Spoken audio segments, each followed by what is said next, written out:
पुणी ह्रास है सुना दर जहाँकि आपण बड़ खुशी खबर। जदि आपण मैंने उभय सुना और रूपा किणापी प्लां करुवे तेज जाणी रखु केते टंका ह्रास है और नुआ दर केते रही जहाँकि आपण मैंने सेतिकी दर दे किपारे। आसतु नजर पकाइबा आम ओडिशा मूल्य रे उभय 22 कैरेट और 24 कैरेट दाम रे केते टंका रही। ता पूर्व वीडियो को लाइक करंतु, सब्सक्राइब करनथिले एबे सब्सक्राइब करी पाखर थिबा घंटी चिन्ह को दबाई दियंतु। तेज जाणी रखु राजधानी भुवनेश्वर अर्थात ओडिशा मूल्य रे आज सुना दाम रे 1500 टंका ह्रास देखा मिली 10 ग्राम प्रति।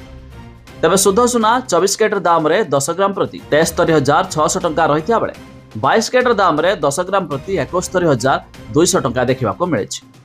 सेहीपरि MCX अर्थात मुंबईर मल्टी कमोडिटी एक्सचेंज रे आज भी सुना दाम रे 1200 टंका ह्रास होइछि। तेज जाणी रखु शुद्ध सुना 24 कैरेट दाम रे 10 ग्राम प्रति 75,200 टंका रही बेले 22 कैरेट दाम रे 10 ग्राम प्रति 73,400 टंका रही। सेहीपरि दिल्लीर सरफा बजार रे आज सुना दाम रे आंशिक मात्रा रे ह्रास देखा मिली। तेज शुद्ध सुना 24 कैरेट दाम रे 10 ग्राम प्रति 75,100 टंका रही बेले 22 कैरेट दाम रे 10 ग्राम प्रति 73,300 टंका देखा मिली। सेहीपरि रूपा 1 किलोग्राम पिछा 95,700 टंका रे पहुंच जाइछि। जदि आपण माने उभय सुना और रूपा किणापी प्लां करुवे तेज यही दर दे किपारे।